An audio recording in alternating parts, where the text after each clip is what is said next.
roadmap yang actually hari ini kita akan sama-sama berkongsi lah berkaitan dengan salah satu lagi tajuk yang kita tengok adalah berkaitan dengan redesign skin of work lah. Okay. So saya rasa line saya clear lah, boleh dengar lah? Boleh? Boleh. Okay, terima kasih. Okay, so saya rasa hari ini saya lebih suka lah kita punya orang, kita punya perbincangan kita sikit 25 orang. That's mean kita boleh buat interaction, kita boleh stop, boleh discuss dengan lebih detail lah. Okay. So saya rasa semalam ni kalau ingat kan, saya rasa ada Dr. Puja telah memberi satu pandangan ataupun satu taklimat berkaitan dengan identity assessment. Okay. So dia fokus more in kepada identity assessment. Tetapi hari ini saya nak tengok the whole picture. After that kita cover delivery, lepas tu identity assessment kita dah faham dah semalam ni. After that macam mana kita nak combine dengan kita nak redesign our skin of work. Okay. So saya rasa basically training outcome ataupun cost outcome untuk kita pada petang ni, saya rasa kita dalam discuss dalam sejam saja. Ada dua aja. Nombor satu, identify the teaching and learning environments. That means kita nak memahami apa keadaan krisis sekarang ni lah. Okay. Di mana kita telah pun melaksanakan pengajaran kita selama 5 minggu ataupun setengah semester. Lepas tu kita cuti. Selepas cuti tu kita nak sambung balik. Okay. So bila kita nak sambung balik tu, kita tak sambung dalam keadaan biasa. Kita sambung dalam keadaan yang pengajaran dia berlain. So di sini kita akan tengok apakah persekitaran yang tersebut, yang persekitaran persekitaran yang krisis ni kita akan cuba memahami lah. Okey. Apabila kita memahami persekitaran tersebut, after that kita kena mengajar, kita kena membuat pentadsiran dan kita akan settlekan kita punya pengajian dalam berbaki biasa dalam 6 atau 7 minggu tu. Oi, semua mari sini. Sebelum tu that mean kita kena kita kena redesign balik skin of work. Okey, redesign maksudnya kita kalau dulu kita ikut kita punya borang yang lama, okey, ataupun skin of work yang lama, tetapi bila kita redesign, of course kita kena do something lah. So yang ni kita cuba nak memahami dan sama-sama lah kita discuss lah. Saya rasa mungkin Unimap ada prosedur sendiri dan sebagainya. Apa yang saya nak cakap ni adalah more in the general. After that kita boleh modify lah. Tak semestinya kita ikut exactly, tetapi berdasarkan kepada kesesuaian program masing-masing. Okay. So yang ni saya rasa yang ni adalah kita cuba tengok keadaan dia. So kalau kita tengok yang slide sebelah kiri tu, yang tu adalah universiti yang dia ada pelbagai. Biasanya separuh semester kita biasanya kita berhenti pada 18 bulan Mac 2020 sebelum PKP ataupun MCO, dekat tu semua stop. Okey, pengajaran kita stop. Selepas tu kita punya pengajaran akan bersambung. Bila minta bersambung tu, of course universiti mempunyai pandangan masing-masing, senat masing-masing dan sebagainya, bila nak mula dan bila akan berakhir. Jadi basically kita tengok universiti yang nombor 1 ni dia akan bermula 13, okay, untuk undergrad ataupun sarjana muda, dan kaedah pengajaran dia nak buat online dengan ODL. Okay. So yang nombor 2 dia nak buat online terus 1 April. Universiti yang ketiga ni dia nak mula 27 April tapi dia nak buat full online. So 1 Jun dia nak buat normal. 1 Jun tu yang ni saya rasa kuat risiko lah. Kalaulah misalnya PKP tu sampai 1 Jun, so dia tak buat apa sampai sekarang, tetapi bila 1 Jun nak mula, dia nak buat secara normal. That means tak ada isu lah dengan kita nak buat online kelas dan sebagainya. So yang satu lagi universiti pun sama. So ada yang mula 5 April dan sebagainya lah. So saya rasa Unimap dia bermula awal lah saya rasa, dan macam Prof Saleh kata tadi akan berakhir lebih kurang bulan Jun dan sebagainya. Okay. So bagi yang normal, saya rasa tak ada isu sebab dia akan tunggu normal bulan Jun, dia akan sambung kelas macam biasa. Dia tidak ada perubahan dari segi skin of work, dari segi rancangan mengajar ataupun dari segi SLT, dia akan ikut SLT yang sebelum tu. Tetapi bagi yang mana yang tukar dia punya ni, That's why ada dia ada tukar. Kalau misalnya yang ni normal. Kita tengok kita tengok yang sebelah kanan ni. Yang sebelah kanan ni adalah dia tidak ada apa perubahan. Selepas kita sambung balik, dia akan masuk balik yang nombor 1 dia, normal class, face to face or blended. That means course design dia exactly macam skin of word. Maksud dia apa yang ditulis dalam, kita tak tahu dekat Unimed dia panggil Q, bukan Q lah, ada borang 4 something like that lah. Okay, yang syllabus tu. Okay, dia letak situ, ikut yang tu je lah. Okay. So yang tu tak ada masalah. Tetapi bila kita tengok yang nombor 2 yang akan menggunakan ODL. ODL ni actually kalau dia ada kalau kita tengok dari segi terminologi dia macam-macam lah, tetapi dia based on apa yang kita university tu define dalam OD dia. Okay? Kalau ada garis panduan tu dia define lah ODL ni apa maksud, online learning apa maksud dan sebagainya lah. Setiap universiti saya rasa different dia punya OD. Dia berdasarkan kepada OD yang berdasarkan garis panduan. Okey, bila kita tengok ODL ni sebenarnya adalah kalau kita tengok one of the ODL ni adalah semua jenis pengajaran. Okay. Termasuk face to face pun boleh dekat sini kalaulah sesuai. So ODL ni maksud dia more macam jarak jauh, di mana dia boleh pengajaran boleh buat online, dia boleh kalau tak ada orang tu duduk di remote, dia boleh bagi print buku, dia boleh hantar thumb drive, ataupun dia boleh pengajaran melalui radio, ataupun kalau ODL ni kalau ada sesuai dia boleh buat face to face. Face to face ni maksud dia kalau tidak ada MCO, bakinya boleh buat face to face dan sebagainya lah. Itu adalah ODL. That means all the bentuk-bentuk learning material termasuk online dan sebagainya. So yang ketiga ni, kalau tengok yang ketiga ni adalah online learning. That means online is any form of learning conducted by partly or wholly over the internet. So that's why yang ni kita menggunakan internet lah, ataupun internet ni mungkin synchronous ataupun asynchronous. Synchronous ni maksud dia kita buat macam sekarang ni kita buat synchronous, real time. Tapi ada juga yang kita boleh email, kita boleh suruh tengok YouTube dan sebagainya. Tetapi dia banyak more in the online learning dan mungkin tidak ada face to face dekat sini. Okay. Dan satu lagi yang ni adalah yang baru. Saya rasa yang ni dipanggil remote learning. Remote learning ni adalah kalau ikut OD remote learning ni dia pengajaran dia semua sekali dia macam ODL tetapi dia different, dia tak ada face to face kat sini. Tetapi pengajaran dia boleh online learning, dia boleh memberi post dia punya bahan, dia boleh tengok TV, dia boleh all the learning material tetapi tidak ada face to face. Maksudnya face to face tidak ada face to face ni maksud dia dari segi pengajaran pun tak ada face to face, dari segi pentaksiran pun tak ada face to face. Okay, so this is the OD yang kalau kita letak OD macam tu lah. Okay, so kalau kita tengok dia punya this is more in the literature. So kalau kita tengok literature ni biasanya saya tak minat nak tengok literature sebab literature ni ada banyak mazhab, ada yang kata macam tu dan sebagainya. Kalau kita tengok dengan Prof Karim semalam, saya rasa sebelum tu Prof Karim pun dia pun tak kisah berkaitan dengan ada pakai remote learning, ada yang kata remote teaching. This is just a word. Tapi kita define as a university, kita define sendiri lah. Okay. So untuk yang ni kita nak bagi faham basically apa maksud online learning, digital learning, ODL lah, sebab benda-benda ni lah yang kita akan embeddedkan dalam kita punya rancangan mengajar nanti. Okay.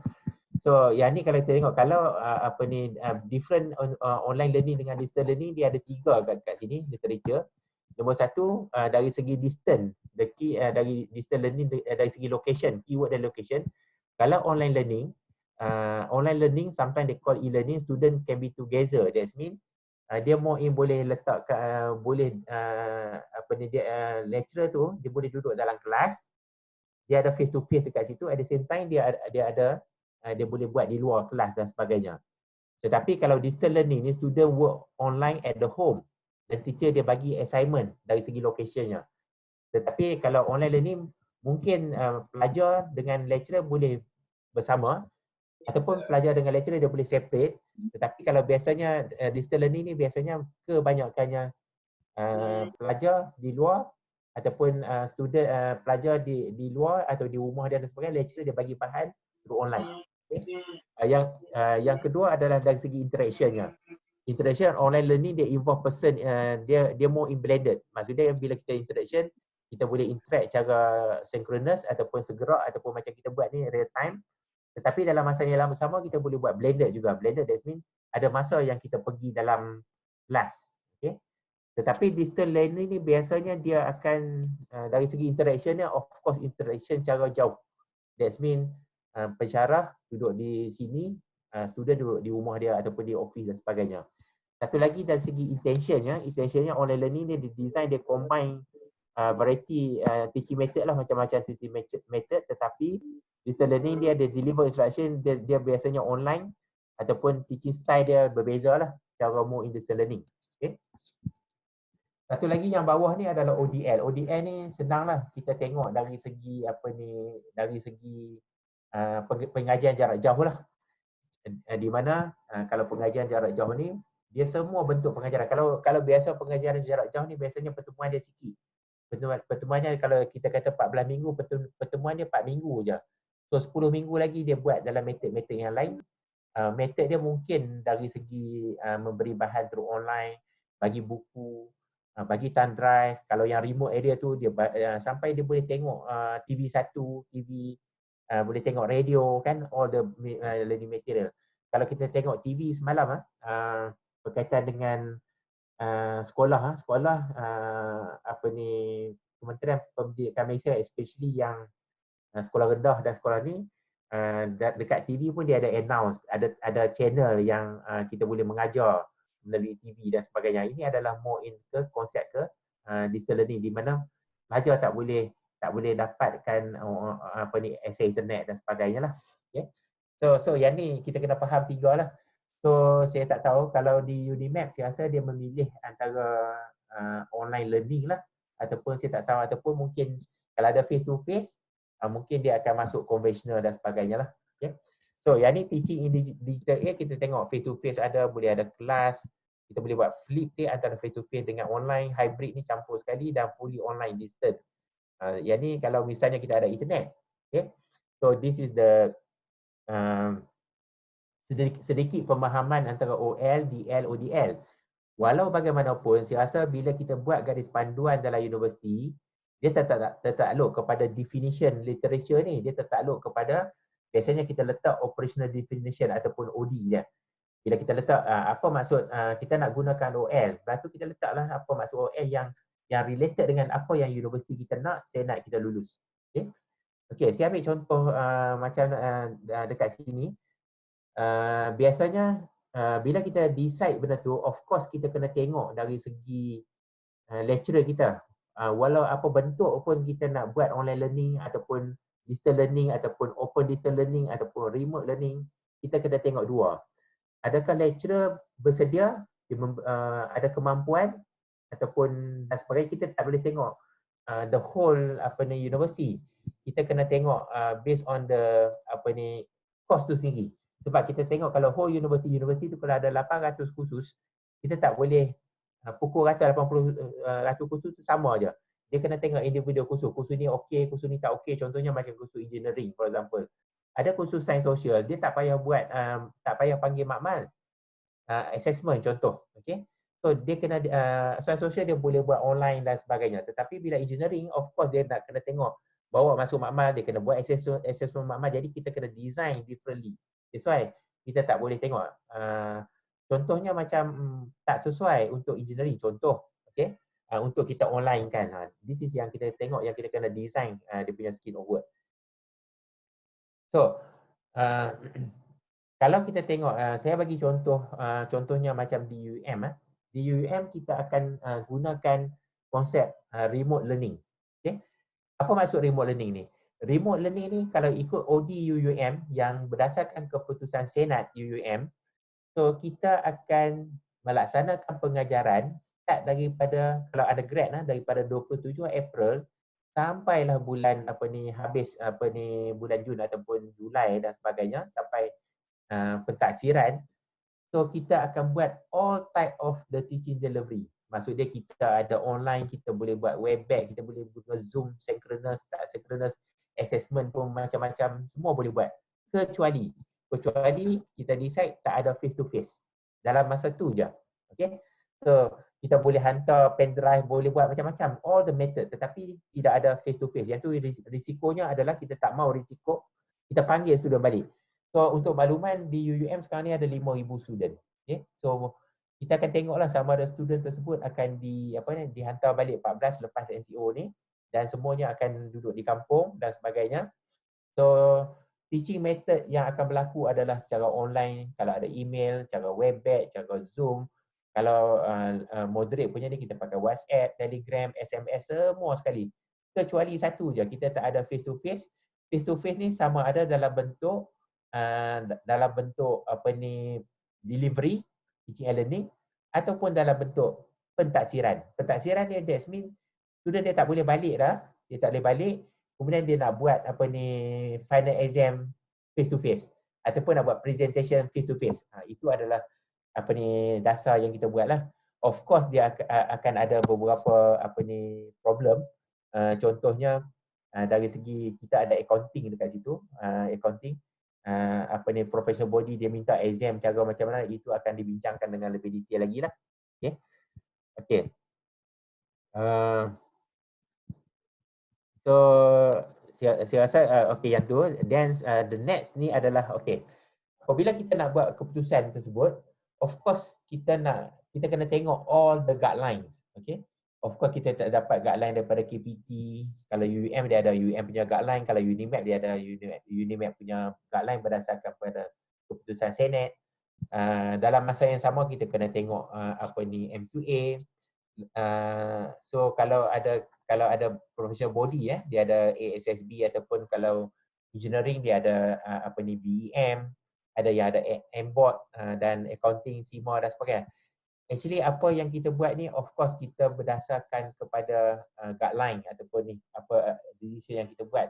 Ada program yang rasa dia kata dia boleh buat without guna online assessment saja. So ada juga professional body dia kata tak boleh, mesti kena kalau assessment mesti kena kena face to face, something like that. Yang ni benda-benda ni lah yang bukannya universiti, of course universiti tengok, tetapi pensyarah di kursus tersebut kena identify apa jadi dengan kursus dia dengan programnya. Okay. Yang ni saya ambil contoh yang MQA yang dikeluarkan oleh MQA selepas COVID ni. Sekarang ni dalam salah satunya adalah panduan pengendalian program pendidikan tinggi semasa dan pasca Perintah Kawalan COVID-19. Dia ada tiga benda di sini. Nombor satu, bila keadaan di sini MQA bersedia memberi flexibility. That means dia tak jadi macam dulu dah. Flexibility yang bersesuaian kepada universiti untuk nak buat penyelarasan bersama panel MQA kalaulah di audit nanti. Okay. So oleh yang demikian PPT dinasihatkan untuk merekodkan, walau that's why kita tengok SOW ni. Bila kita dah ubah cara pengajaran dengan cara bertaksiran, of course kita kena dokumen something. Dekat mana-mana kena dokumen. Sebab yang ni adalah tindakan untuk langkah sementara yang telah dilaksanakan sepanjang tu. That means apa yang kita ubah tu kita kena dokumen. Selepas selepas pada keadaan tu normal balik, that dokumen kita kena bawa balik after that. Kalau ada audit untuk tahun 2021 ataupun 2022, this is documentation yang kita kata inilah documentation yang kita buat perubahan yang kita rekodkan. Masalahnya sekarang bila kita tukar dia punya learning method assessment, tetapi kita tak rekodkan dia punya perubahan yang kita buat, kita ubah macam tu without any documentation. Jadi kita akan bermasalah dengan audit tahun 2021, 2022 dan sebagainya. Sedangkan kalau kita ambil contoh MQA lah, dia bagi panduan dekat sini. That's why saya rasa jaminan kualiti di setiap universiti kena ambil maklum lah. Walau bagaimanapun MQA dia faham dengan keadaan tersebut, dia bagi flexibility. Universiti nak buat macam mana buatlah, tetapi dia mesti dokumen yang tepat dengan yang sesuai, yang mencapai CEO, dan report dekat jaminan kualiti. Bila audit datang kemudian kita bagilah this is apa yang kita buat dan sebagainya. Okay. Bengkel kita hari ni kita nak memahami yang tu dan how to ubah the skill of work ataupun rancangan mengajar. Termasuk kita kena fahamlah sedikit berkaitan dengan SLT. Okey. Untuk kita nak kita nak buat pengajaran, of course ada dua benda kita kena tengok. Yang pertama sekali kita tengok kesediaan pensyarah. Bukan saja pelajar tapi pensyarah. Okey. Saya bagi contoh macam UUM. Okey, kita tengok UM sebelum kita nak minta lecturer tersebut delivery, kita bagi semua pensyarah kita bagi kuesioner. Okey. Contohnya kita tanya dari segi kesediaan dia, dari segi mengajar. Kalau tengok kuesioner di sini, course design dia faham ke, course design, course communication, after that infrastructure dia are ready or not, dia faham ke in term of nak buat assessment berdasarkan pada bengkel-bengkel yang pernah dilalui dan sebagainya. So kalau kita tengok yang ni biasanya kalau kita tengok skala Likert 1 sampai 5 dia dapat 3.85 dan average kalau kita tengok by school, contohnya macam School of Computing SOC, so dia dapat 3.92 yang mana yang rendah. So min yang rendah sekali saya rasa dekat info 3.6.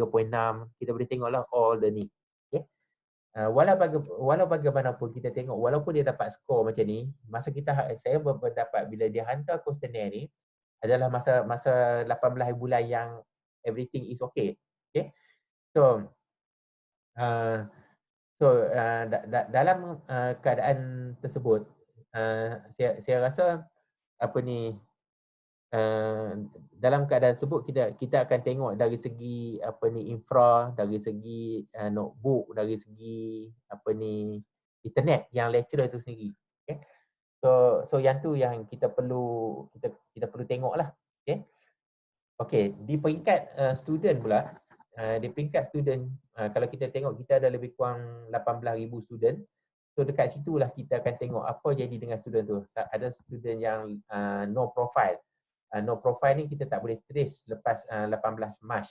Lepas tu kita tengok internet access student tu sebab kita nak buat pelbagai jenis pengajaran.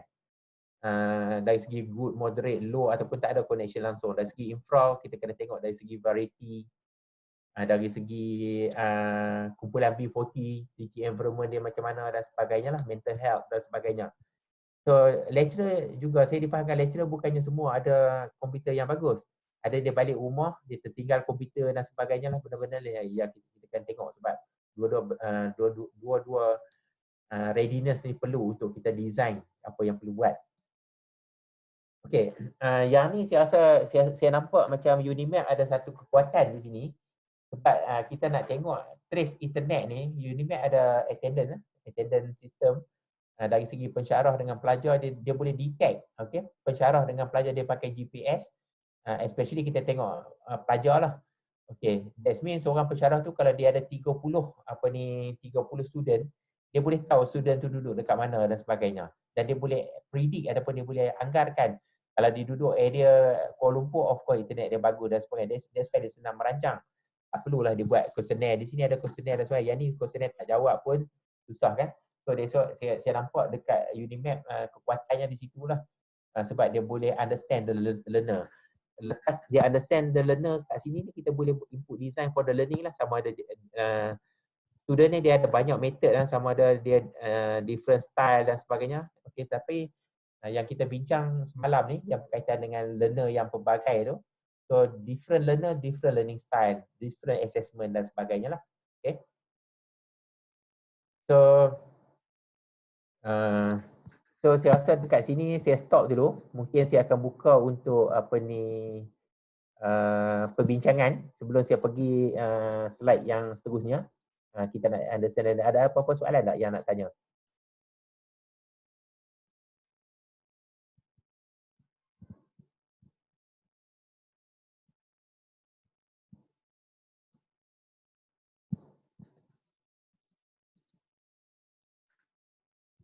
So ada apa-apa soalan?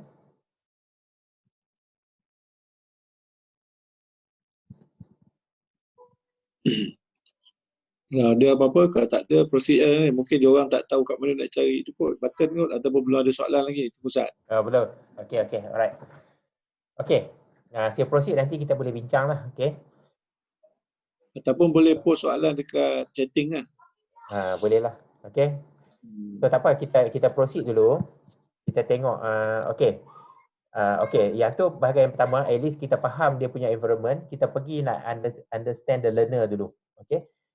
Sebelum kita kita nak design kita punya scheme of work dan sebagainya, of course kita kena tengok kita punya learner. Kalau tengok dari segi yang ni more in the infrastructure, dari segi phone access, dia orang boleh contact or not, atau kalender tu bila, after that internet service dia, global accessnya macam mana dari segi prior knowledge dan sebagainya. Okay. Satu lagi kalau kita tengok di sini, yang ni adakah kita nak ambil kira sampai macam ni? Okay. Kalau di sini dia tengok yang ni kumpulan B40 ya, for example work from home and submit your assignment online. So yang ni sesuai ke tak sesuai dia bagi pengajar kita nak ni. Yang ni biasa dia student kita akan balik kat sini. Dan kalau dia ada setengah student yang saya difahamkan bila dia balik dia terpaksa bekerja kan. Adakah sesuai dia ataupun tak sesuai. Okay. So saya tak fikir kata kita bila kita nak design kita punya syllabus, kita nak tengok sampai sini saya rasa kita tak mampu kan.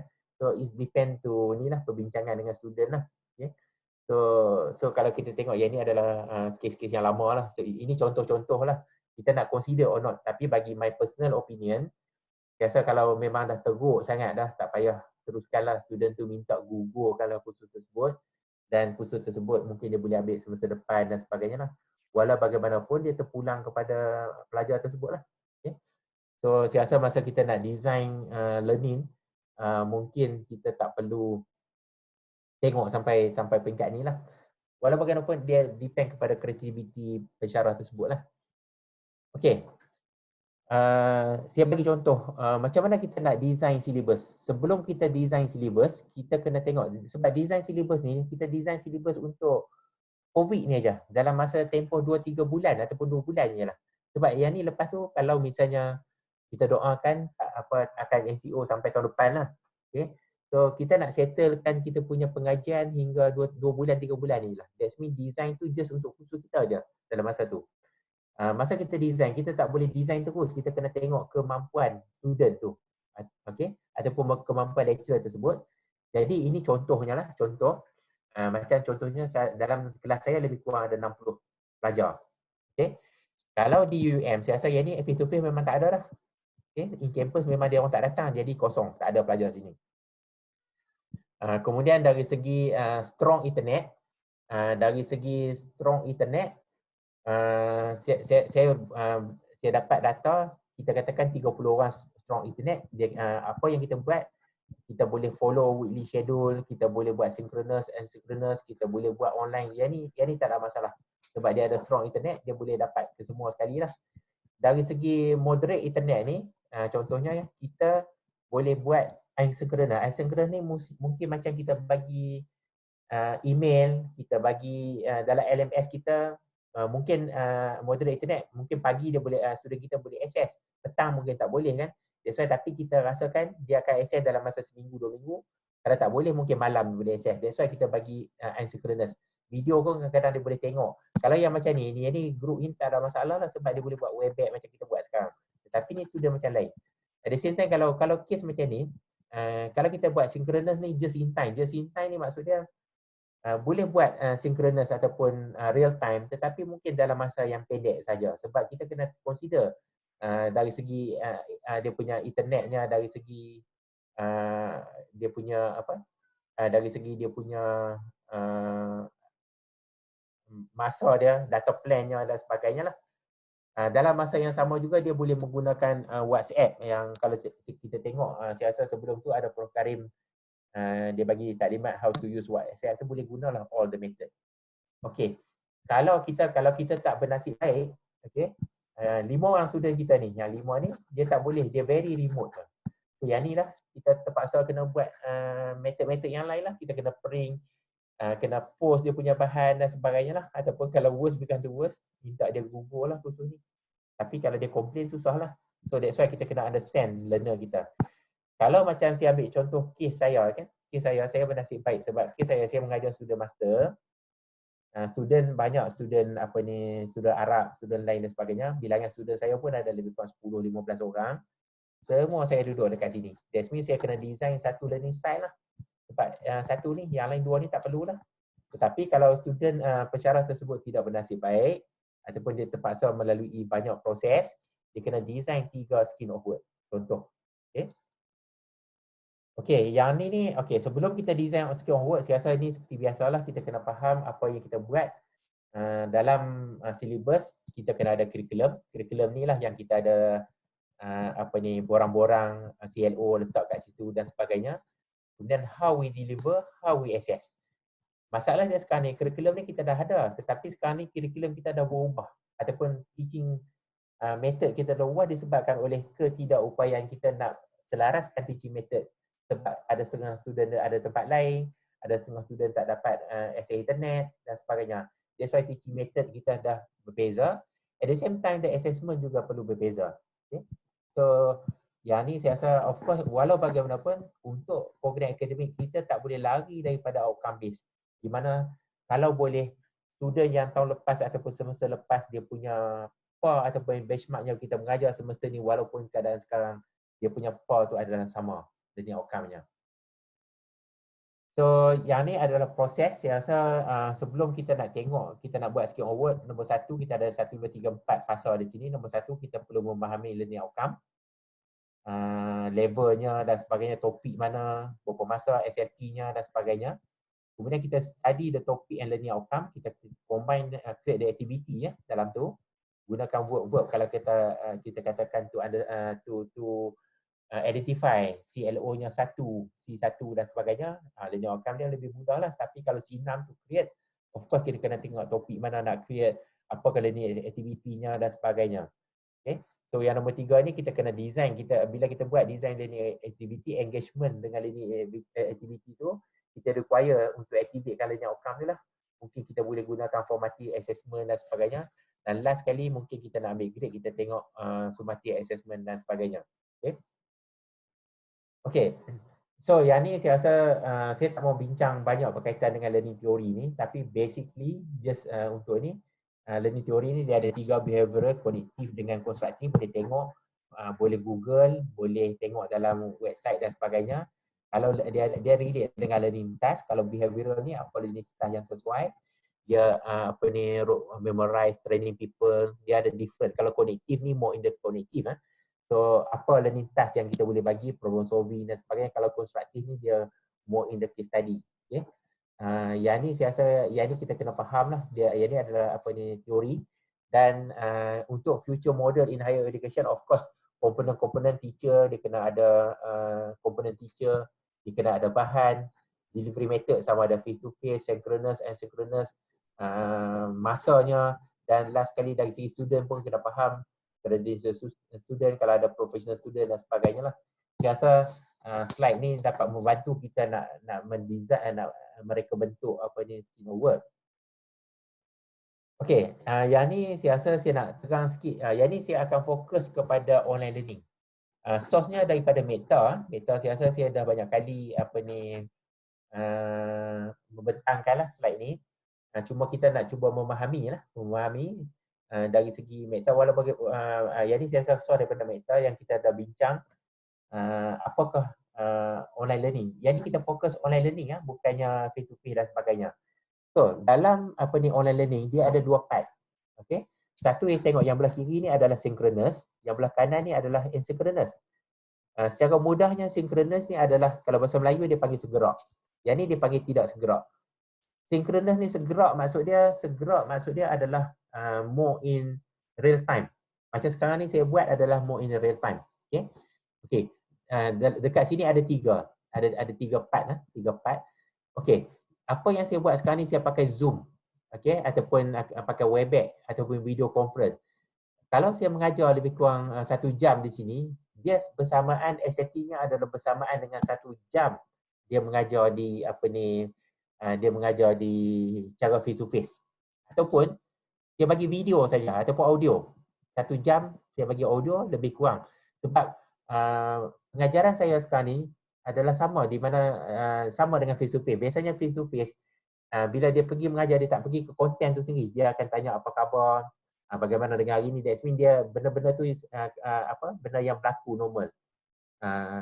Tetapi kalau kita buat Webex ataupun dia pun macam tu juga. Dia exactly sama dari segi SLT-nya tetapi different method. Satu dia duduk berjumpa dengan student. Satu lagi macam kita buat sekarang ni. Jadi SLT-nya kalau 1 jam bersamaan dengan 1 jam. Okay. So yang kedua ni adalah synchronous activity. Dalam pengajaran ni dia ada 3. Satu ada bahan pengajaran, satu activity, satu assessment. 3 tu dalam mereka bentuk. Okey, yang ni adalah synchronous activity. Maksudnya real time activity. Kita boleh buat discussion, kita boleh, kalau activity tu kita panggil student, semua student kena duduk sekarang ni. Kita buat forum guna LMS. Tapi semua tak boleh lari. Duduk kat situ. Yang ni forum cara segera. That's mean dia yang berlaku dalam masa yang sama. Kita kata okey, hari ni kita akan buat setengah jam forum. Semua student kena ada kat sini. So discussion secara synchronous. Kita boleh buat forum, chat dan sebagainya. Boleh presentation. Semua student berada di tempat yang sama secara real time dan student tersebut buat presentation. Okay. So kita akan bincang, kita akan detail, kita akan bagi komen on the real time. Ini adalah mode Instagram yang kita boleh buat dalam online. Debate pun boleh. Dari segi konsultasi adalah dari segi kita boleh bagi konsultan lah secara real time. Nampak? Yang belah kiri ni semua real time. Dalam masa yang sama juga kita boleh buat pentaksiran menggunakan real time. Contohnya macam kita gunakan, saya difahamkan contohnya macam Unimap ada Moodle LMS. Dia nak buat online quiz contohnya. This is the real time. Maksudnya kita buka sekarang ni, bagi masa setengah jam untuk jawab sekarang juga on real time. Ataupun kita boleh menggunakan lain-lain contohnya macam Kahoot, puzzle, Google dan sebagainya untuk jawab secara real time. Ini adalah bahagian synchronous. Dan yang ni sesuai untuk yang group internet yang ada strong internet tu. Yang ini pula yang sebelah belah kanan saya ni. So yang ni adalah teaching. Kalau kita tengok dia sama dengan sini tetapi yang ni bahan diletakkan di dalam learning management system ataupun bahan diletakkan dalam YouTube dan sebagainya. Ataupun bahan diletakkan secara MOOC di sini, secara MOOC dan sebagainya. Dan dia bukan real time, maksudnya kita letak bahan student boleh access bahan tu anytime. Tak semestinya semua access rentak. Mungkin CA access pukul 10, CB access malam ni dan sebagainya. Tetapi dia boleh tengok. Kalau kita tengok yang confuse dekat sini adalah dari segi teaching video. Effective teaching video ni, yang ni kita tengok real time nya 1 jam bersama 1 jam pengajaran. Tetapi effective teaching video ni kalau kita tengok Meta punya persetujuan yang kita bincang dulu, effective teaching video ni maksudnya compress teaching video. Dia tak tanya, kalau video ni dia tak tanya apa khabar, selamat datang, sihat tak sihat, no. Dia pergi kepada CLO, dia terus kepada kontennya. So dekat sini kalau kita tengok SLT-nya adalah dia punya effective teaching video sekiranya 10 hingga 12 minit teaching video bersamaan dengan 1 jam SLT. Tetapi kalau kita tengoklah video ni mungkin dari segi animation dan sebagainya. Tetapi kalau misalnya video recording ni maksudnya saya record video yang Webex ni tetapi saya letak dalam bahan material tetapi record exactly duplicate yang ni je. This is not the effective video. Yang ni bukannya 10 hingga 12. Yang ni bila tengok balik dia calculate as a 1 hour. Sebab yang ni adalah video recording yang kalau saya cakap sejam dekat sini, saya record, saya letak dekat sini, this is the 1 hour punya SLT-nya adalah 1 jam. Yang ni adalah asynchronous. Saya rasa yang ni samalah dengan sini. Cuma yang ni adalah teaching dia, yang ni dia buat secara real time. Tetapi yang ni dia buat secara bukan real time. So dia boleh letak besok ambil student tu boleh tengok malam ni dan sebagainya. Sama juga dengan ini, continuous assessment, dia boleh guna all the methods sama ada formatif dan dia boleh guna web tool dan sebagainya. Dia boleh guna online quiz tetapi bukannya secara real time. Secara synchronous ataupun tidak segera. So saya rasa ini adalah kalau nak faham lah. Tapi yang ini saya cakap more in the online learning saja. Yang ni sesuai untuk siapa yang ada good access internet. Yang ni siapa yang tidak kurang access internet. Kalau boleh letak kurang lah, dia yang moderate. Tetapi yang good access internet pun boleh guna method ni. That's why benda ni kita kena tengok dalam rancangan pengajaran. As your work. Kita dah faham berkaitan dengan delivery. Sekarang ni kita tengok sikit berkaitan dengan assessment. So assessment pun macam saya katakan, Kalau kita tengok literature, assessment ni macam-macam jenis assessment. Macam-macam OD, macam-macam definition dan sebagainya. Tetapi di sini saya ambil dua lah, Huber and Fritz tahun 2000, assessment is the systematic process of gathering, interpret and acting upon data related. Dia akan tengok dari segi what student know, understand, with their knowledge, result dan sebagainya. Ini adalah salah satu. Yang bawah ni assessment juga definition, tapi dia more in the professional body. Okay. So yang ni kita ambil contoh yang help professional body. Kalau engineering pun dia ada lah. Definition ni the process and instrument applied to measure the learner achievement. Normally after they have worked through a learning program or one sort of the another. Okay. So yang ni kita tak nak berbincangkan dia punya definition. Tetapi konsepnya adalah assessment adalah kita nak tengok student tu achieve or not the course learning outcome. Okay. So method itu adalah untuk nak tengok achieve tersebut. That's why saya tengok di sini dia ada different type. Selalunya kita ada tengok assessment ni formatif, sumatif, formatif, sumatif. Tetapi kalau kita tengok literature, dia ada banyak lagi different type of assessment on learning. Okay, assessment of learning. Dia ada diagnostik, dia ada formatif, dia ada norm, dia ada sumatif, dia ada criterion. Ada juga yang ada sampai 7, ada 7 dan sebagainya. Tak apa, yang tu this is the education punya task, dia tentukan assessment. Tetapi mungkin dalam yang banyak related dengan kita, so more in the formative or summative. Tetapi ada juga course-course yang nak buat benda-benda lain, diagnostik dulu dan sebagainya. Okay. Kita cuba faham summative ni adalah help student. Yang ni dia more in the learning process. Tapi yang summative ni more in the measure. Okay. One of the literature dia talking about that. Kalau dalam bahasa mudah, kita ambil Paul and Black, apa beza summative dengan formative? Okay. Kalau formative, when the cook tastes the soup, that's formative assessment. That means dalam satu hotel ataupun chef, dia rasa sup tu ini formatif, dia boleh diperbaiki lagi. Tetapi when the customer taste the soup, maksudnya dia punya outcome tu dah keluar dah. This is the summative assessment. Okay. So saya rasa analogi ni macam tu. Kemudian ada juga yang mengatakan formative assessment is to improve learning. Summative assessment to grade the student. Kan? Yang ni saya rasa literature review banyak pandangan dan sebagainya lah. Okay. Tapi kita tengok apa yang sesuai dengan kita punya subjek. Okay, so saya rasa yang tu adalah more in assessment. Kita dah faham tadi berkaitan dengan delivery, kita dah faham berkaitan dengan assessment. Okay, one kita dah faham keadaan environment dalam krisis. Sekarang ni masa kita untuk nak design the scheme of work. Untuk design scheme of work, of course salah satu yang kita kena tengok adalah kita kena tengok credit system. Kan kita tak boleh lari daripada SLT. Okay. Hari ni saya tak mau bincang berkaitan dengan praktikum sebab SLT ni dia ada dua.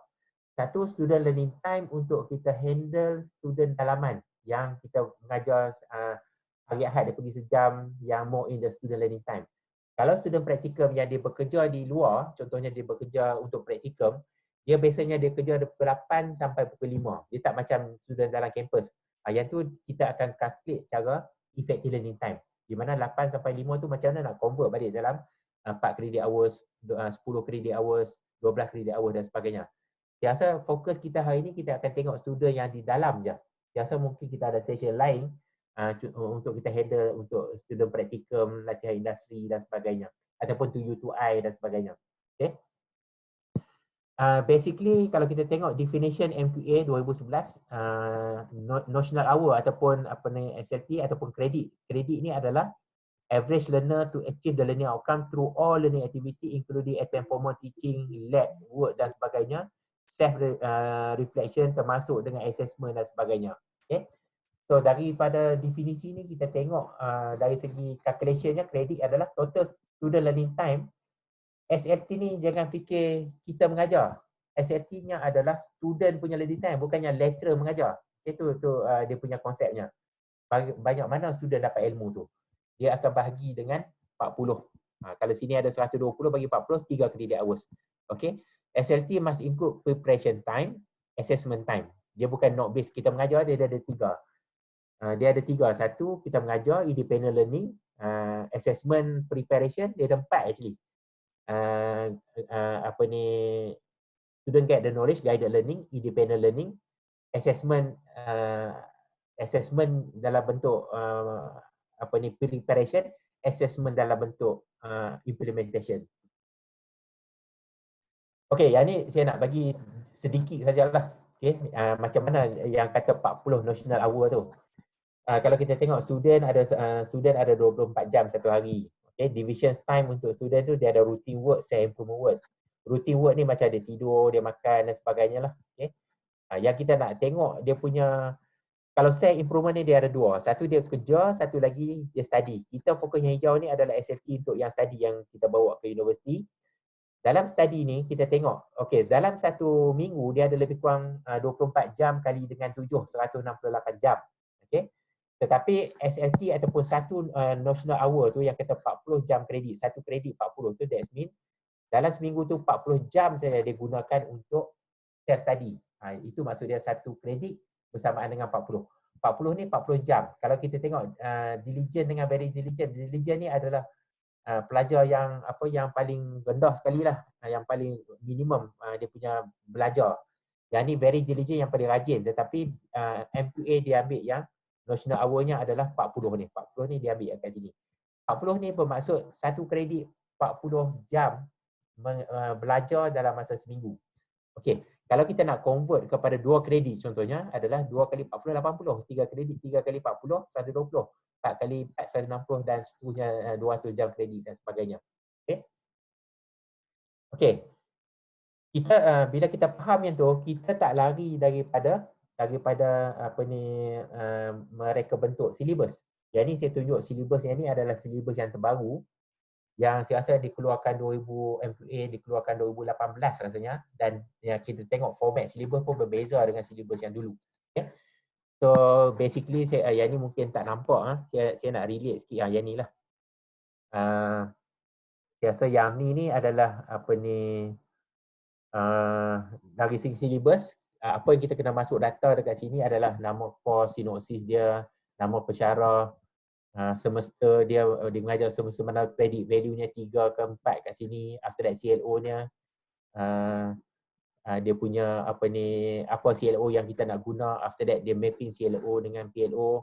Tengok dekat 9 ni, dekat sini ni, bawah ni, kalau kita ingat kita sekarang ni diminta untuk buat MQF 2.0. Dekat sini dah ada digital skill, numeracy skill, semua ada kena relate dekat sini. Saya rasa dalam format yang lama tak ada benda ni. Okay. Dekat sini saya rasa nak test CLO, mungkin tidak ada my educator dekat sini. Saya tak tahu lah, Dr. Izzuan. Halo Dr. Izzuan. Ya saya. Dr. Izzuan nak demo sikit tak? Saya rasa boleh ready to demo. Saya rasa dalam 3 minit je. Nak tengok sebab sekarang ni okey. Dr. Syah tak boleh sebab saya tak buka saya punya ni. Okey. Tapi kalau tak boleh tak. Dia ada dalam Google Play dengan Apple Store. Okey. Saya rasa saya sebelum ni saya ada bagi taklimat dekat Unimap. Saya rasa banyak kali, dan saya bagi satu kalau siapa yang masih ingat, saya bagi satu table, satu Excel file yang kita letakkan Bloom taxonomy yang Excel file tu kan, saya banyak bagi kat situ. Dan bila kita nak buat CLO, kita buka table tu, dia tengok cari keyword dia dan sebagainya. Tapi sekarang ni saya rasa saya nak share lah. Saya rasa nanti ke depan saya akan bagi kat Prof Saleh lah. Okay. Kita tak perlu tengok table, kita install dalam WhatsApp. Install dalam handphone ataupun Android boleh, iPhone pun boleh. Satu app ni kita type Bloom taxonomy, contohnya kita nak letak to describe.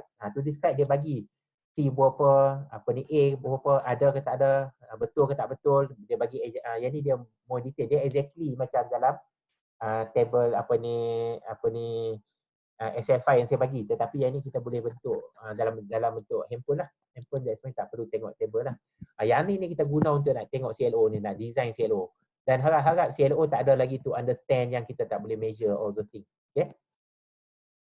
Okay, yang tu dari segi CLO. Yang paling penting sekali kita tengok. That's why saya nak saya nak tengok dari segi SAT, sebab dalam saya difahamkan ini adalah format baru. Saya rasa ramai lagi yang nampak format baru ni sebab sekarang ni bila kita nak design new syllabus untuk new program, kita mesti guna this format. Yang format ni kita akan letak dalam Excel lah. Kalau kita tengok dekat sini, dia ada Excel file lah format ni. Sekarang ni mungkin kita format kita nak letak kat MQA, mungkin MQA tak terima dah yang kita bagi kertas banyak-banyak. Dia minta file ni. This is the format untuk file ni. Okay. So dekat sini kalau kita tengok distributed of SLT, dia letak CLO yang tadi. Okay, dia ni guided, nampak tak? Guided. Guided ni boleh jadi N ni ada lecture, terus lecture, T tutorial, P practical, O adalah others, program based learning dan sebagainya. Kita kena letak apa yang kita buat untuk ni topik 1, topik 2 dan ataupun minggu 1. Dekat sini ada satu lagi format adalah guided learning non face to face, dia bagi fokus untuk online learning kat sini. Okay. Kemudian yang independent learning ni adalah kalau di sini ada dia online learning, yang ni adalah pelajar independent learning, dia belajar sendiri untuk memahami yang kat sini. Okay. Yang ni adalah more in the teaching and learning activity only. Okay.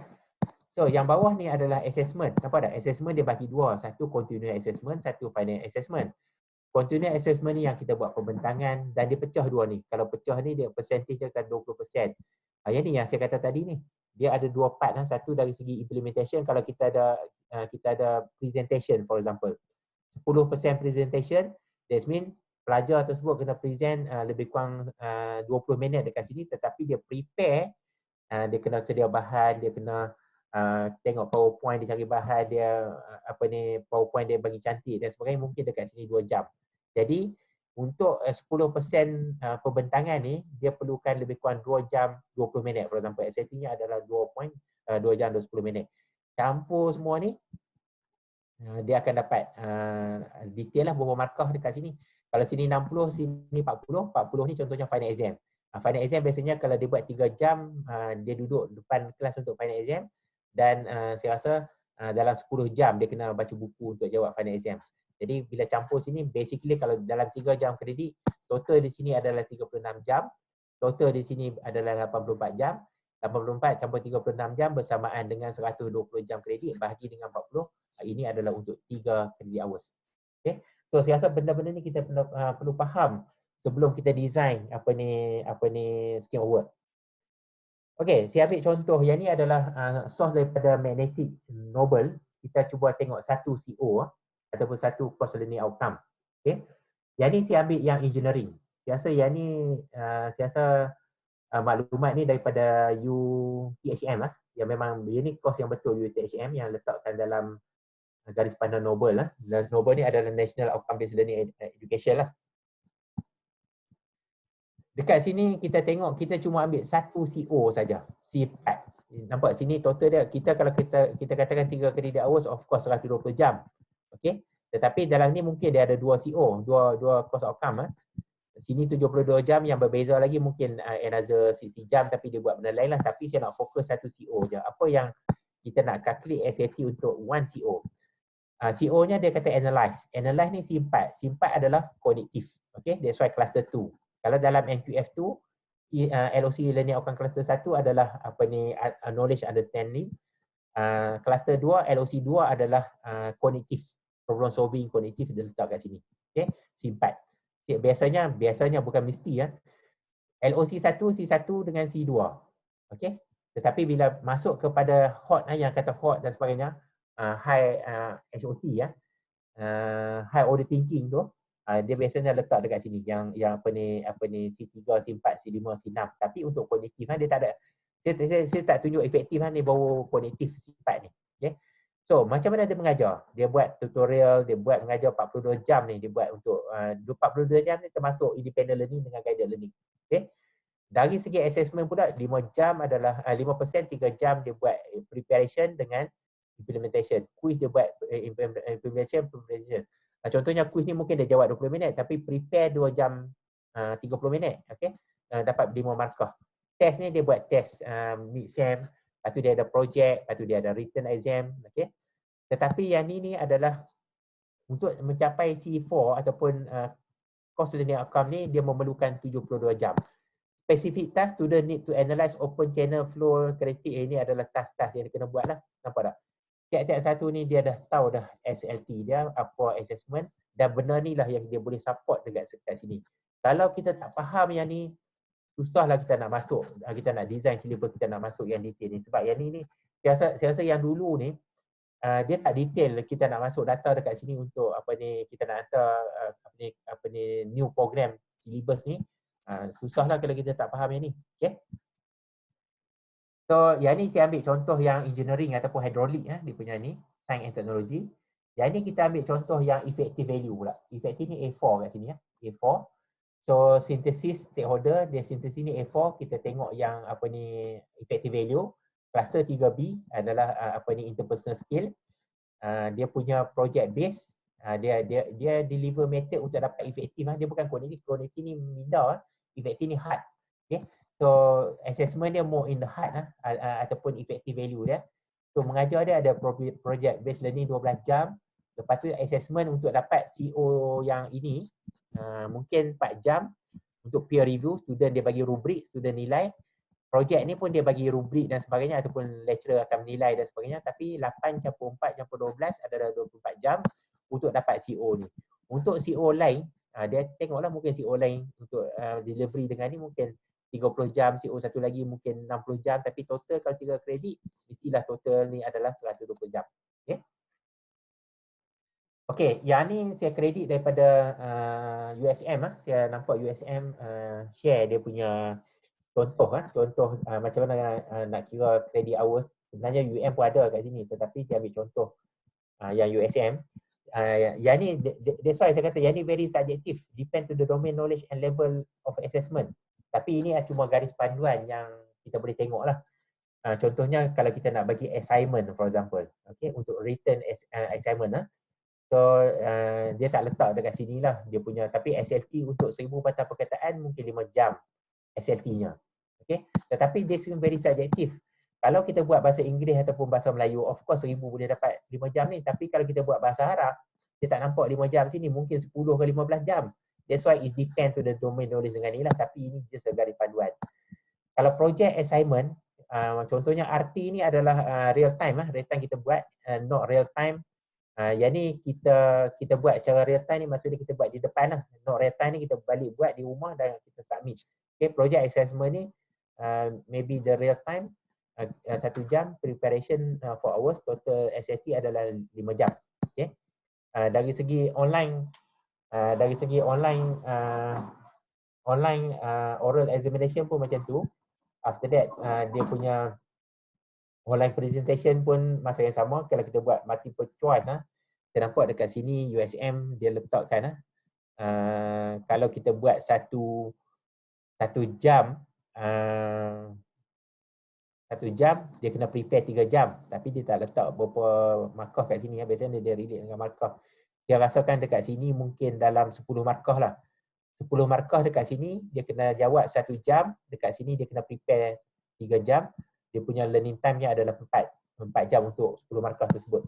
Kalau online quiz pun macam tu. Tapi online quiz ni mungkin USM letak online quiz dia buat real time online quiz 1 jam, dia kena prepare pun 1 jam, 2 jam. This is the example lah. Tapi kalau saya rasa di Unimap dia boleh come out dengan dia punya garis panduan sendiri, tetapi tertakluk kepada depend to domain knowledge atau level of assessment. Tak semestinya satu ni untuk semua. Tapi kalau kita tengok, kita boleh buat juga untuk kita sendiri lah. Sebab setiap kursus dia hanya berbeza. Okey. So saya rasa yang ni lah yang paling penting sekali yang kita akan bincang. Okay. Bila kita memahami student SLT tersebut, kita tengok ni adalah SLT untuk 120 jam. Okay, 3 credit hours. Yang saya katakan dalam 120 jam ni kita ada 1, 2, 3, 4, 5. Kalau kita tengok dalam table ni kalau table ni dia ada 5, sini satu, independent dan sebagainya. So dalam 5 ni, yang ni adalah SLT untuk 120 jam ni. Guided learning face to face kita ambil contoh 30 jam. Jadi kita mengajar. Dan kita mengajar online, jadi online ada 20 jam. That's mean kita mengajar 42 jam. Okay. Kenapa 42 jam? Kalau 3 credit hours, kita kena mengajar 14 minggu. 14 minggu kali 4 kali 3, 42. 3 jam sampai 42 ni. Tetapi sekarang ni kita boleh combine online dengan guided. Selepas tu independent learning ni, bila kita mengajar 42 jam, of course kita depend to the university lah. Ada yang dia letak independent learning, another 42 hours. Ada yang gabung tiga-tiga ni. Independent learning dengan guided learning dia letak sekali. Tapi kalau gabung saya rasa susah nak menjawab yang ni. Yang ni. Kalau kita gabung sekali susah nak memasukkan dalam M2A punya table bila kita nak buat syllabus untuk program baru. Sebab dia minta data kat sini, independent learning ni. Independent learning ni maksud dia yang kat sini lah. Yang dekat sini, independent learning. Okay, ataupun independent learning kat sini. Okay. So satu lagi adalah assessment. Assessment dia ada satu implementation dengan preparation. Okay, dalam time sekarang ni sebelum kita punya break before COVID, so kita ada minggu 1, minggu 2, minggu 4, minggu sampai 5, kita dah sempat mengajar dekat sini.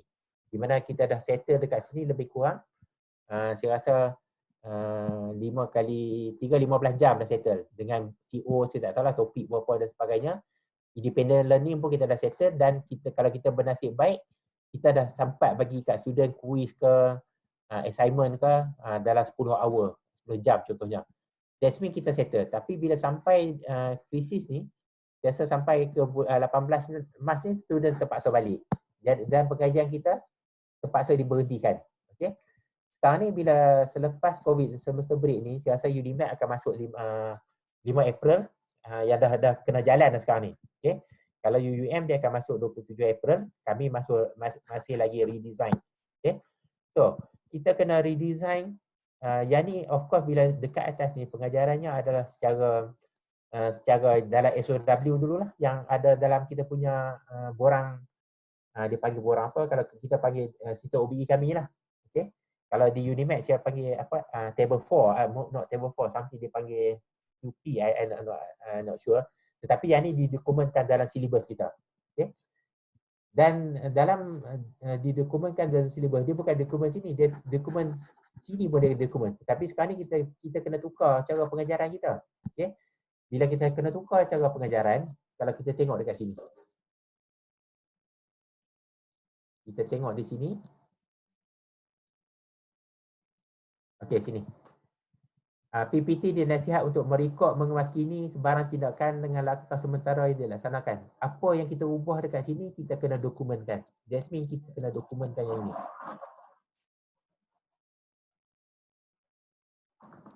Okay. So that means looks like kita kena dokumenkan minggu 6, minggu 7, minggu 8, minggu 9, 10, 11, 12 sampai minggu ni. Ataupun mungkin kita mengajar ni, lepas tu ada lagi exam dekat sini. Sebenarnya kita 17 minggu. Bukannya 14 minggu, kita ada 17 minggu. Okay. 3 minggu, 1 minggu untuk apa ni study week, 2 minggu lagi untuk exam. So, untuk guided learning, kita kena redesign yang balance. Kita dah settle ke 15 jam sini, 27 jam ni kena redesign yang baru. Kita tak boleh mengajar dah. Seminggu 3 jam macam sini, kita kena redesign balik. Dari segi independent learning pun, bila kita redesign sini, of course balance dia 7, yang ni suggestion, kita suggest 27 campur 27, yang ni kita redesign selama saya rasa 54 jam sekali lalu kat sini. Dia tak perlu pecah macam ni dah. Dia redesign balik dekat sini. Di mana independent learning kat situ, masa untuk guided learning pun dekat situ. Okey. Cara pengajarannya adalah kita suggest kita buat remote learning, modular based by course learning. Kita rasa tak boleh mengajar dah by week, minggu-minggu dan sebagainya macam tu. Kita kena combine by modular ke, by course outcome, tapi kita kena faham. Okey, nak design ni satu lagi cabaran adalah understanding learner. Ada yang pensyarah student yang boleh ada access internet yang kuat, ada yang access internet tak kuat, ada yang tak boleh access, yang ni kena design lebih mencabar lagi lah. Okey. Yang atas ni, yang assessment ni, yang mana dah settle sebelum mid-sem, is okay. Tetapi masalahnya dekat sini ni, yang kita nak kena bawa ni, terutamanya final exam tu kat sini ni. That's why final exam dah tak boleh buat face to face. Kita kena buat take home. Redesign lagi, kena betting lagi. Okay. Yang ni kita kata 10 jam dah settle. Jadi untuk assessment, biasanya kalau sini. 120 jam, 42 jam sini, 42 jam sini, 36 jam adalah untuk assessment. So 10 jam kita dah assessment yang kita buat sebelum break. Yang ni kita kena design lagi 26 jam. Mungkin sini dia cover 20% lah. Kita nak lagi lebih kurang 80% kat sini. Macam mana kita nak buat assessment? That's why saya rasa Dr. Fuziah talking about the alternative assessment, kita boleh buat cara macam ni. Online exam, buat MCQ online exam. Kalaulah semua dapat untuk MCQ, dapat semua access internet, boleh buat take home exam. Dan ada juga yang tak boleh sampai ni, kita change final exam to the coursework ataupun project. Tetapi dalam masa 26 jam. Okay.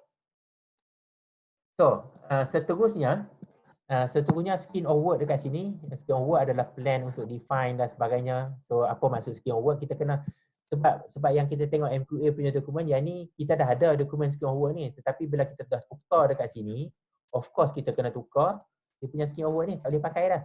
So, scheme of work ni yang dulu ni adalah untuk minggu 1 hingga minggu 14. Tapi yang ni minggu ni dah kita pakai yang ada. Yang minggu 7 ataupun 6 hingga minggu ke-14 ni kena buat balik dan kita kena dokumentkan. Jadi scheme of work ni, question to ask the learner what your aim, what do you want to produce dan sebagainya. Kalau kita tengok format dekat sini, topik, hour, alat bantuan mengajarnya apa, dia punya cara mengajar dia apa, topik mana dan sebagainya, semua kat sini. Okay? Tapi sekarang kita kena ubah. Bila kita nak ubah, of course kita, masalahnya sekarang ni kita ada 3 type of student. Satu, student yang normal, yang good access internet is okay. Yang moderate ni macam lain. Remote student pun macam lain. That means looks like macam kita kena ada 3 SOW. 3 jenis. Topik sama tetapi pengajarannya 3 jenis yang different. Yang ni cabaran untuk lecturer lah. Macam lecturer macam saya ada satu je sebab masalah saya punya bertuah sebab semua student saya ada access internet yang good. That means saya design satu learning dengan assessment pun sekali. Tetapi kalau pensyarah ada 3 jenis macam ni, that means dia kena ada 3 jenis pengajaran dan SOW-nya ada 3 lah. 3 jenis. Okay? Tetapi topik sama. So, yang ni saya rasa saya tak mahu terang. Saya rasa Dr. Puja dah terang macam mana subject method. Macam mana topik efektif dia, apa kita nak buat Kahoot, CLO2, macam mana kita nak buat aktiviti online dan sebagainya. Kalau kategori 1, 2, 3 dan sebagainya lah. Okay? Yang ni kalau CO dia tinggi, CO dia analyze, critical thinking dan sebagainya, this is the tool dengan aktiviti yang kita boleh buat untuk online delivery. Kalaulah student tersebut dapat access internet yang kuat, moderate. Tapi kalau student tu remote, dia memang tak dapat access internet, tak adalah yang ni. Dia kena bagi post lah, thumb drive. Dia buat macam zaman dulu-dulu. Zaman kaya post, zaman post bahan, zaman apa ni, bagi thumb drive, zaman boleh tengok TV dan sebagainya lah. Yang tu challenge yang tinggi lah. Okay. Yang ni pun saya rasa, yang ni formative assessment, SA ni formative assessment macam mana yang buat. Saya rasa siapa yang datang, Dr. Puja, dia terang detail dekat sini. Lecture feedback, assessment, how to deliver, berapa jam SFT. SFT ni relate balik yang saya cakap tadi. So yang ni adalah student formative assessment dan sebagainya. So yang ni contoh yang ni source daripada jantung kuasa. Yang ni belum kita finalize lagi. Mungkin bila kita revise ni, kita ambil contoh yang dulu, topik dia learning outcome, tetapi dekat sini ni kita tambahlah.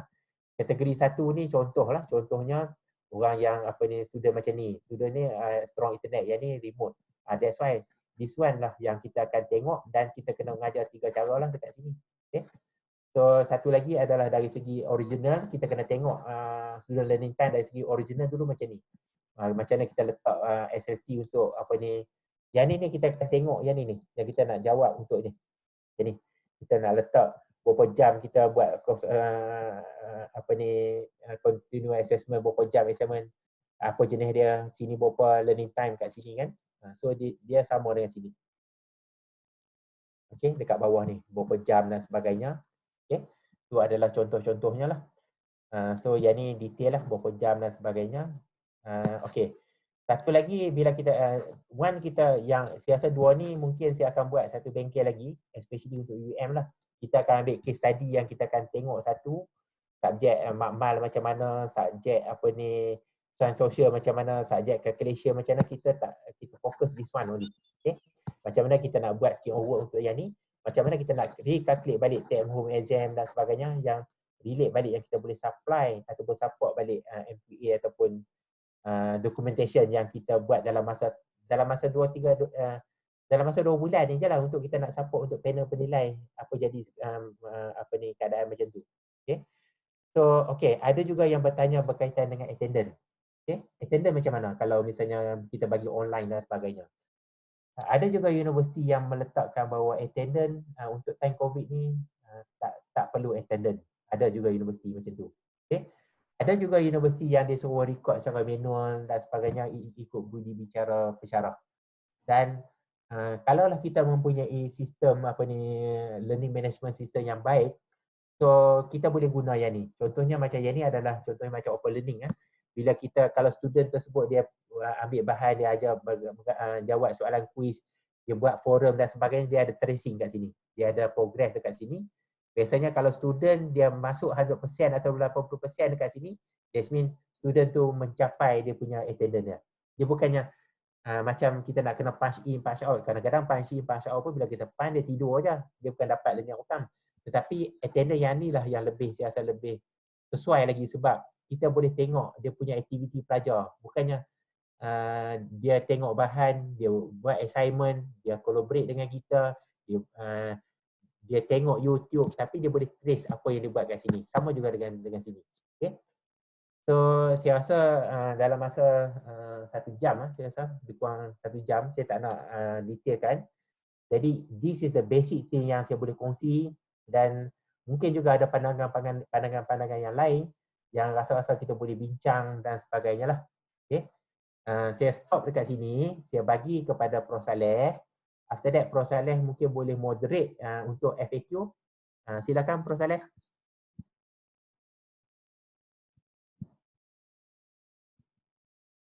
Okey, terima kasih. Ada apa-apa feedback, masalah pada rakan-rakan? Ada keluar dekat di chatting tak? Saya tak perasan tu. Ada 2 nampak tu. Okey, salah satu chatting yang adalah yang ni valid tak aktiviti synchronous jadi asynchronous. Misalnya kita buat lecture dengan attendance 90-100% sudah attendance sampai rakam dan kita upload rakaman tadi. So 100 pelajar boleh access, view, effect. Yang ni saya tak faham soalan dia. Synchronous jadi asynchronous. Synchronous ni maksudnya kita upload masuk dekat situ. Yang ni saya rasa more in okey, macam sekarang ni saya mengajar synchronous. Okey. Saya mengajar synchronous, bahan yang sama yang saya mengajar selama 1 jam ni, ada kawan-kawan kita yang tak dengar dia punya tak boleh join hari ni. So dia akan saya upload dalam learning management system. For example, dia tengok malam tu. So dalam malam tu dia tengok, that means dia memenuhi, dia sama jugalah. Tapi dia tengok rakaman video. This is the kalau nak tengok jawapan dia yang ni, saya rasa dia duduk dekat sini. Biasa valid or not valid tu kita sendirilah, lecturer sendiri yang akan decide. Okey, yang ni. Biasa soalan ni dia more in ke sini. Soalan dia, saya buat virtual learning kat sini. Saya dah cakap selama 1 jam cara mengajar, dia punya soalan, perbincangan. Habis yang tu kita record, kita letak kat sini. Valid or not? Bagi saya valid. Sebab yang ni adalah kita letak video recording ni is one of the synchronous punya learning material. Okey. Itu jawapan saya. Okey, ada lagi? Ada lagi, Prof. Saleh? Dr. Syabani, saya tak berapa setuju yang kita punya 1 jam virtual learning tu. Okey, dekat sini akan sama dengan yang atas tu lah. Okey. Yang akan sama dengan 1 jam face to face. Okey. Sebab kalau kita lihat pada student lah. Kita lihat pada student. Alright. Satu tadi kita tahu ada student yang tak dapat capaian internet. Okey. Okey. Satu lagi, kalau kita buat, katalah kita ada 2 jam face to face dalam keadaan biasa. Kalau kita nak buat 2 jam juga virtual learning, itu kita nampak kita bagi kuliah 1 hari dan 1 masa. Tetapi kalau kita lihat dalam realiti pelajar yang contohnya ada kelas daripada pagi berturut-turut, contohlah tak usah banyak lah, dia ada 6 jam berturut-turut. Jadi kalau kita buat 6 jam berturut-turut virtual learning juga, kita pakai 6 jam sama dengan face to face, saya tak nampak rasional dia. Sebab pelajar akan jemu, pelajar akan habis data, pelajar akan putus-putus dan sebagainya. Kan? Jadi sebab tu kami di REMAP kita ambil keputusan bahawa online learning ni 40% daripada face to face sudah memadai.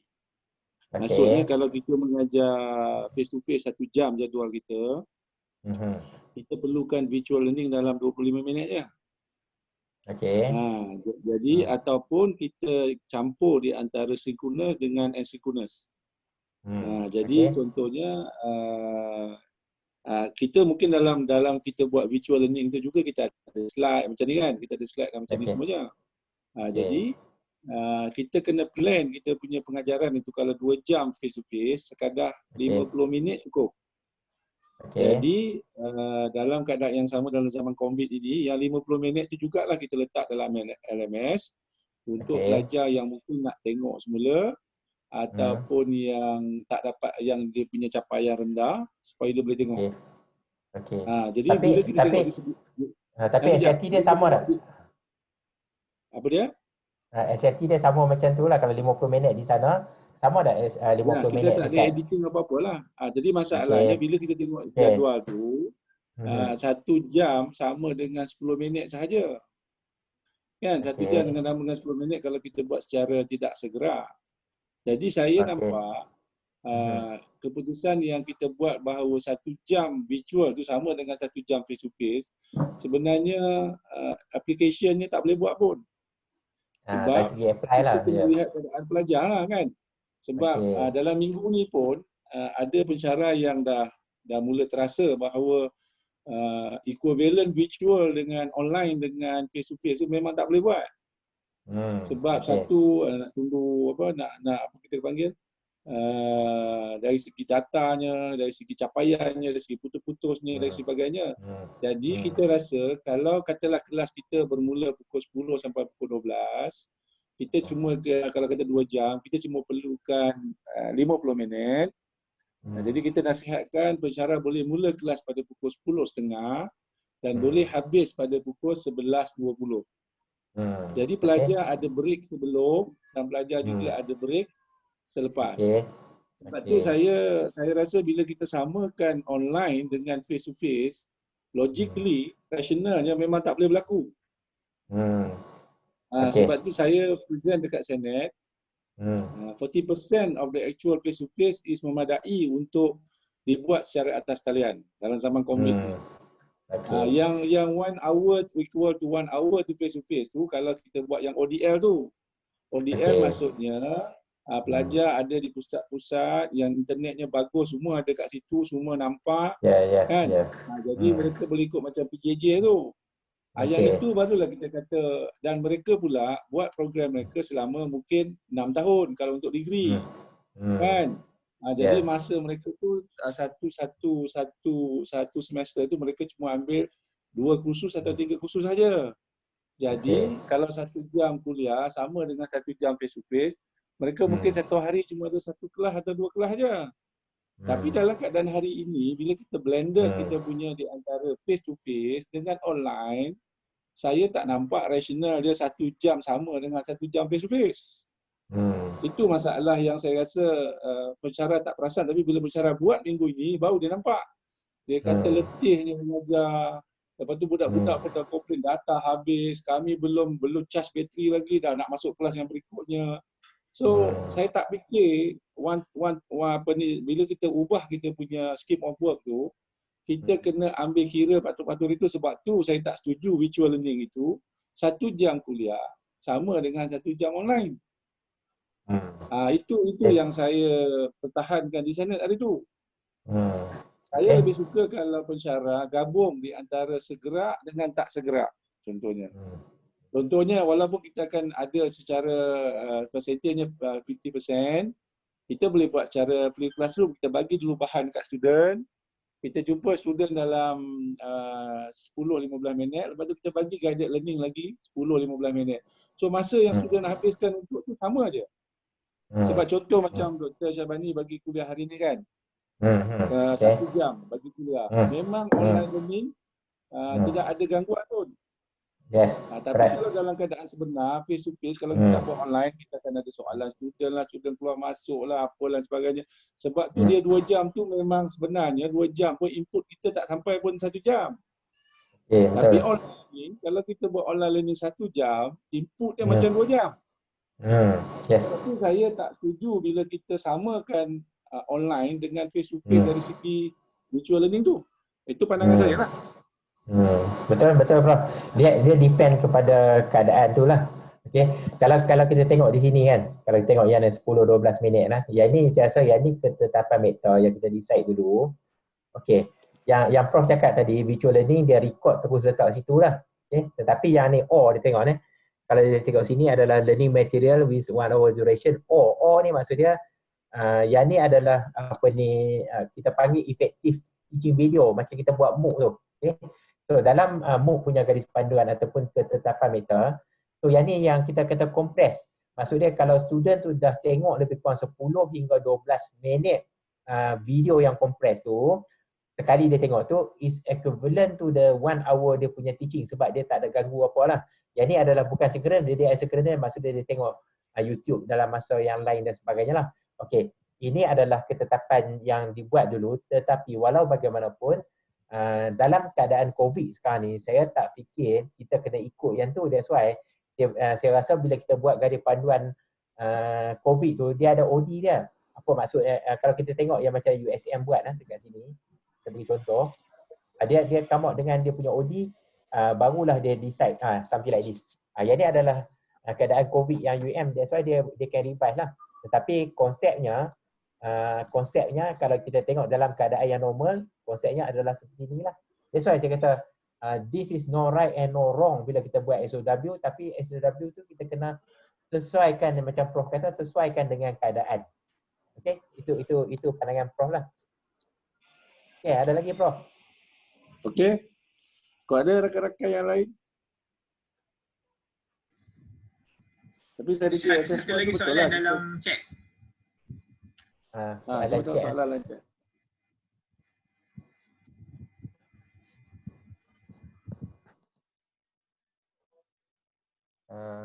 Okey, yang mana perbezaan bentuk soalan sumatif? Yang ni Prof tolong jawab lah Prof. Betul. Apa perbezaan bentuk soalan sumatif dengan formatif? Saya rasa jadi ada banyak literature. Okey. Summative dengan formative ni, satu kita kena faham konsep dia dululah. Kan? Bila kita dah faham konsep dia, baru senang kita nak jawab soalan tu. Betul. Kan? Maksudnya apa jenis soalan summative formative tiada masalah, asalkan sama ada kita nak buat summative sebahagian daripada formative, atau formative nak jadi summative, ataupun summative equal to satu summative. Asalkan dia dapat kita map dengan kita punya CO dan benda itu telah divetkan, dia tak ada masalah. Jadi yang penting bagi saya adalah sebarang bentuk test ataupun assessment yang kita nak buat, assignment yang kita nak bagi, mesti menepati CO, mesti menepati SLT. Jadi dah mesti mengukur apa yang kita nak capai. Jadi CO plus SLT plus jenis assessment tu kena betul. Contoh macam kita nak menguji understanding kan, understanding. Jadi understanding ni hanya level 1 atau level 2, betul C1 atau C2. Jadi masa yang nak faham ni, to understand ni, to understand ni tak perlukan masa yang banyak. Dalam masa mungkin 5 jam sahaja kelas kita. Jadi SLT 5 jam, nak ukur level 2, jadi kita bolehlah buat test yang bentuk MCQ contohnya. Kan?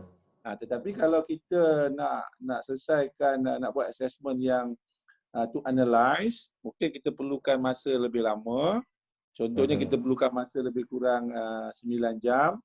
Dan analyze ni mungkin level 3, level 4. Jadi assessmentnya mungkin bentuk yang open-ended atau berstruktur.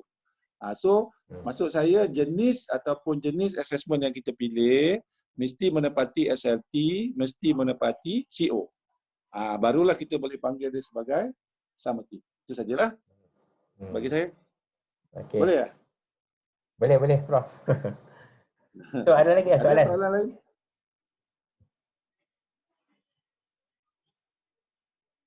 Ada lagi ke dalam ni? Berapa orang ada lagi ni? Ada 24 orang lagi. So saya rasa yang ni kita nampak rakam. Kan? Yang saya nampak bila kita buat kursus online ni, dia punya kadar tumpuan tak sama macam kita buat face to face. Contohnya kita boleh buat kuliah 2 jam dalam bilik kuliah ataupun dalam tutorial, student still concentrate. Sebab kita ada kontrol dalam bilik tu. Tetapi bila kita buat online ni, kita tak pasti kalau orang yang student kita yang ada dengar kita ni, adakah mereka punya kadar tumpuan itu sama. Saya kata memang tak sama lah. Sebab kadar tumpuan online tidak akan sama dengan kadar tumpuan bila kita berdepan. Kan? Jadi, sebab tu saya kata masa tu sangat penting. Kalau you buat online sama dengan face to face 2 jam, memang kadar tumpuan dah tak ada dah. Saya bagi contoh hari ini dengan semalam lah. Bila kita terlalu lama kan. Jadi bila kita terlalu lama, kita dah tak boleh fokus lah. Mungkin ada antara kita yang hanya mendengar saja, mungkin antara kita yang bangun sekejap pergi buat kopi ke atau sebagainya, ataupun kita pilih-pilih tau, kita snapshot je. Berbanding dengan kalau kita kata kuliah 2 jam ni saya akan buat sekadar 40% je, 40 minit saja, 30 minit saja. Jadi kadar tumpuan tu ada. Sebab tu virtual learning is not equal to face dari segi masa. Bagi saya lah. Sebab tu saya kata sebab di Unimed pun ada yang ramai berpendapat demikian lah, yang kata berapa jam face to face mesti sama dengan berapa jam online. Susah saya nak explain lah benda-benda tu. Tapi nampaknya minggu ni ada beberapa orang pensyarah yang buat dan mula faham lah why face to face not equal to online. Dari segi walaupun virtual learning lah. You buat online 2 jam, you ganti face to face 2 jam, you out. Student akan kata apa kan. Sebab kalau kita tengok YouTube punya video pun tak ada pun video yang replace to explain everything in 1 hour. Paling lama pun 10 minit, 15 minit, gitu je. Malah kita minta setiap video pun jangan lebih 5 minit. Kan? That's why asynchronous tu kita kena potong-potong kita punya video tu. Kita punya video so yang tu pentinglah kita buat SOW tu lah, yang kita kena design learning tu. Saya nak feedback yang Prof punya apa, saya ada experience dengan pelajar saya lah. Okay. Macam mana kita nak letakkan dia punya apa ni, dia punya engagement tu. Bila saya mengajar, biasanya saya tak mengajar sejam tu, saya mengajar kita tengok 3 slide, contoh. Lepas tu saya kalau saya ada lebih kurang 10-15 orang, saya tengok video seorang tu. Lepas 3 slide tu saya engage dengan dia orang. That means saya akan tanya seorang, what is your opinion about this one? Saya akan select. That means dia punya engagement tu berlaku. Tapi untuk kelas yang rendah lah. That means kita dapat kenal lah semua lecturer tu. That means semua student. That means 3 slide, lepas tu kita buat 3 slide. Kita tanya student, bagi pandangan, discuss dan sebagainya. Habis tu semua faham, kadang kita masuk lagi 3 slide. Tetapi saya setujulah Prof kata kalau kita nak buat sampai 2 jam macam tu, not suitable lah. Student berletih, kita berletih kan. So that's why dalam tu kita kena betul-betul design. Dia synchronous ni yang kita buat ni memang synchronous, tetapi dalam pengajaran synchronous mungkin kita letak 20 minit, lepas tu kita ambil asynchronous untuk support synchronous tu. That's why kita kena pandailah dia punya kita buat design learning tu. Macam juga kita tengok dalam pengajaran ni dia ada 3 part. Satu kita bagi bahan pengajaran, yang kata yang kalau siapa dia ingat 1732 dan sebagainya dulu. Satu, kita bagi bahan pengajaran. Nombor 2, kita kena ada engagement atau aktiviti untuk support bahan pengajaran tu. Yang nombor 3, kita kena ada assessment sumatif ke formatif ke yang kita nak bagi CLO tu capai lah. So kalau misalnya kita nak buat macam Prof kata, nak buat virtual learning 2 jam sekali jalan tu, rasa tak sesuai lah, especially yang keadaan yang internet tak bagus dan sebagainya lah. Okey, itu je Prof. Okey. So ada apa-apa daripada rakan-rakan? Nanti benda ni ada dirakamkan. Nanti boleh bagi link kat saya, nanti saya share dengan staff lah, mungkin nak tengok pengiraan apa tu, contact hours tadi, assessment dan sebagainya lah. Ada lain? Kita dah pukul 5.3 minit. Tengok. Baca semalam ya. Malam pukul 5 juga. Ada ke tak ada diorang ni?